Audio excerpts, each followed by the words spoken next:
saya mau ceritakan satu kisah, ini yang dimaksud dengan Imam Matuddin. Ya, bagaimana pengaruh Imam Matuddin itu. Jadi babnya bukan hanya begini, bukan hanya ceramah kemudian didengarkan banyak orang. Karena kalau ceramah didengarkan banyak orang, tapi umat juga tidak bisa digerakkan menuju peradaban Islam, ya itu bukan itu tentu yang maksud dengan hal ini, pengaruh Imam Matuddin. Inilah contoh Imam Matuddin. Saya tunjukkan contoh nyata yang luar biasa. Nanti bacalah biografinya Al-Izz Ibnu Abdissalam. Ini Masya Allah. Ini ulama, tapi jenisnya lain daripada yang lain.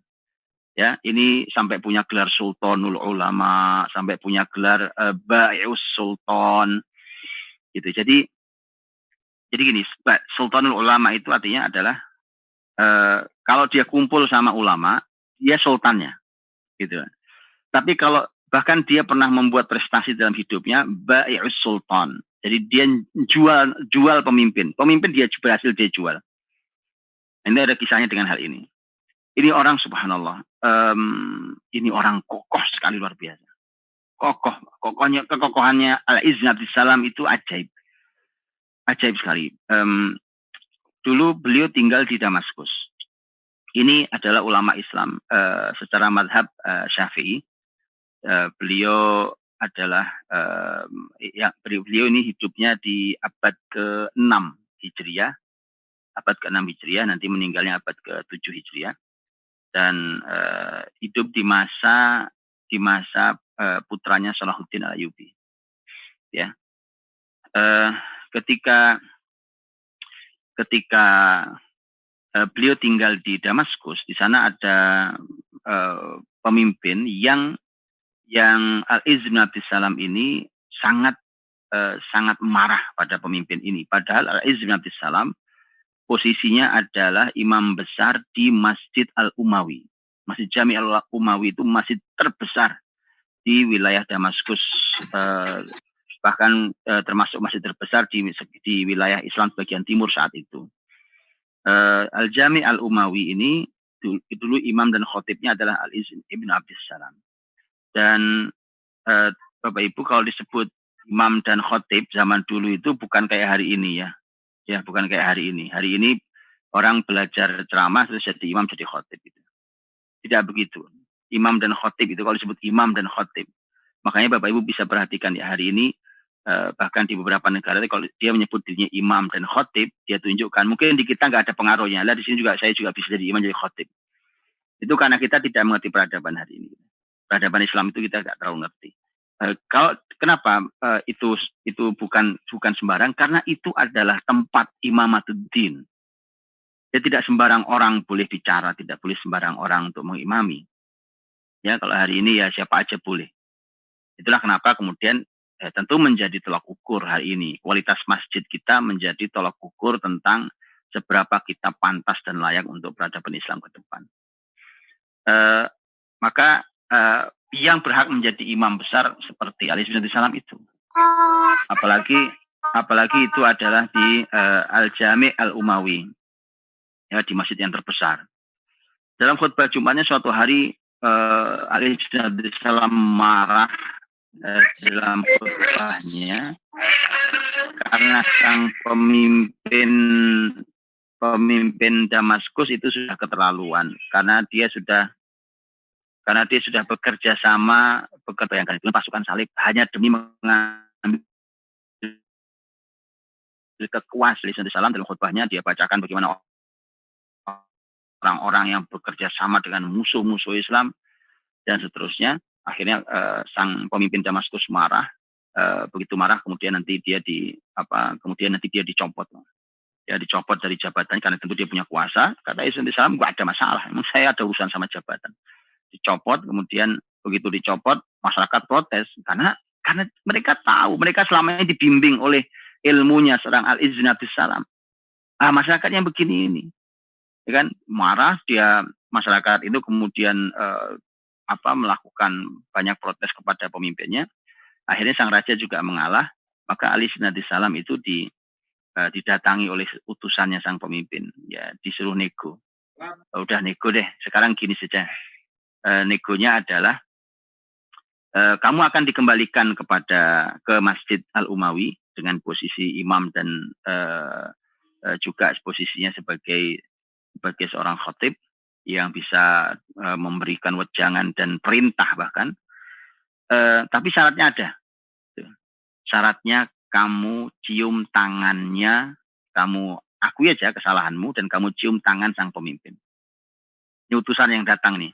Kamu ditunggu pemimpin, silahkan. Nanti dikembalikan jabatannya. Apa kata Ali bin Abi Thalib? Kamu yang datang, dengar ya. Ya, saya ini tidak rela tangan saya dicium oleh dia. Gimana saya rela mencium tangan dia? Jadi itu Ali bin Abi Thalib. Saya nih, tangan saya dicium dia saya nggak kasih. Saya nggak rela. Bagaimana saya rela mencium tangan dia? Akhirnya dia keluar dari Damaskus. Ya, dia keluar dari Damaskus, dia masuk ke Mesir. Masuk ke Mesir, di Mesir itu pemimpin jadi bukan pemimpin tertingginya ya, pemimpin yang ada di Mesir itu kan ada banyak pemimpin di beberapa jabatan itu. Ternyata kebanyakan adalah al-mamalik. Jadi budak-budak. Jadi para budak itu dulu juga pernah punya kekuasaan besar. Karena mereka ternyata punya kekuatan, kemudian mereka mengambil alih kekuasaan. Jadi pemimpin itu statusnya memang masih budak dan belum merdeka, masih budak, belum merdeka. Kemudian karena dia punya kekuasaan, dia diambil alih kepemimpinan.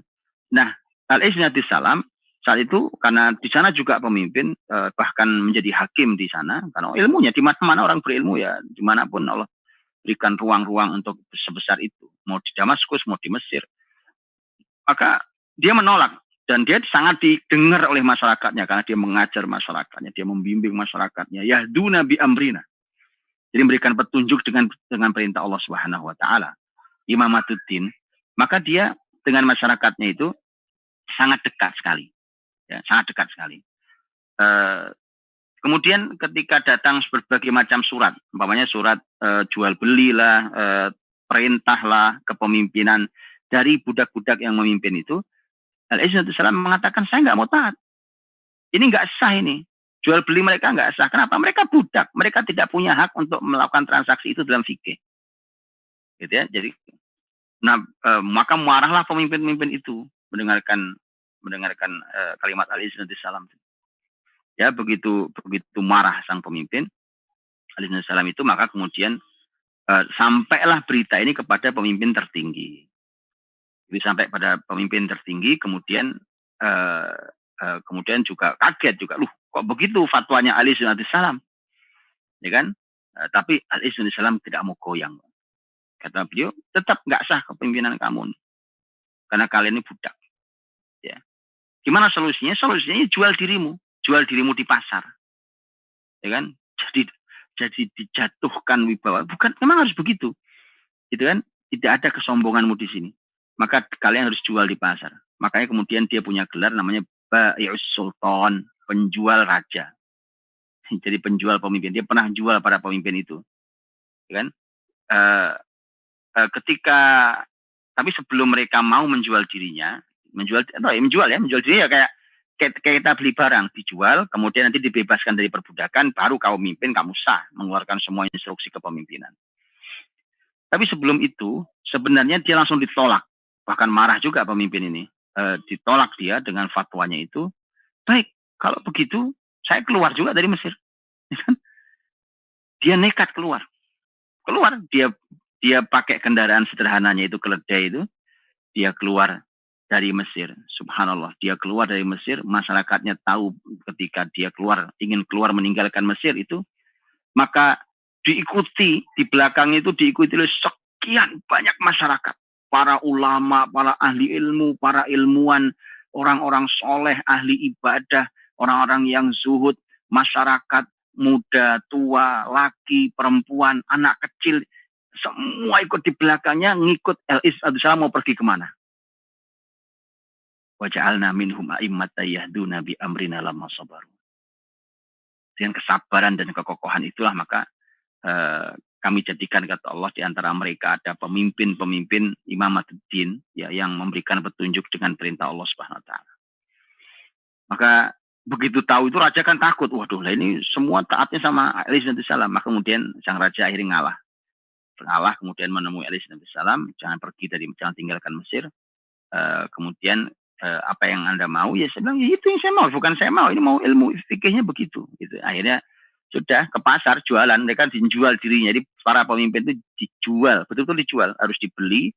Nanti hartanya dimasukkan ke Baitul Mal, hasil jualan itu. Dan kemudian dia dimerdekakan setelah dibeli itu. Baru Anda boleh mimpin.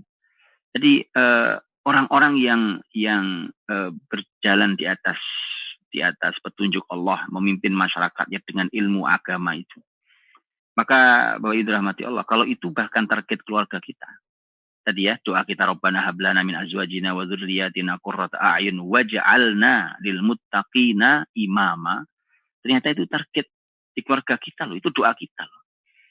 Jadi nggak boleh punya anak keturunan itu kemudian ilmu agamanya pas-pasan tuh nggak ada tempat. Yang diinginkan, targetnya itu bukan ilmu yang tinggi.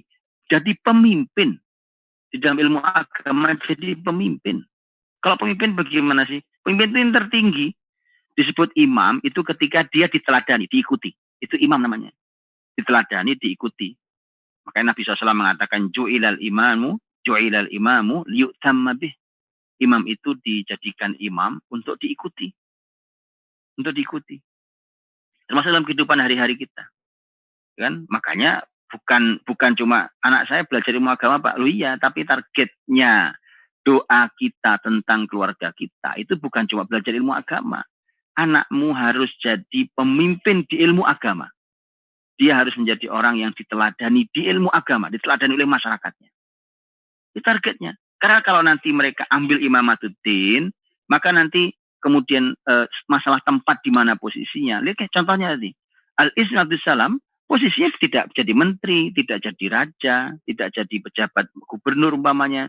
Tetapi dia memimpin di hati masyarakatnya. Begitu memimpin di hati masyarakatnya, dia bicara rakyat mendengar. Dia dizolimi rakyatnya marah. Dan ketika dia pergi, rakyatnya ikut pada dia.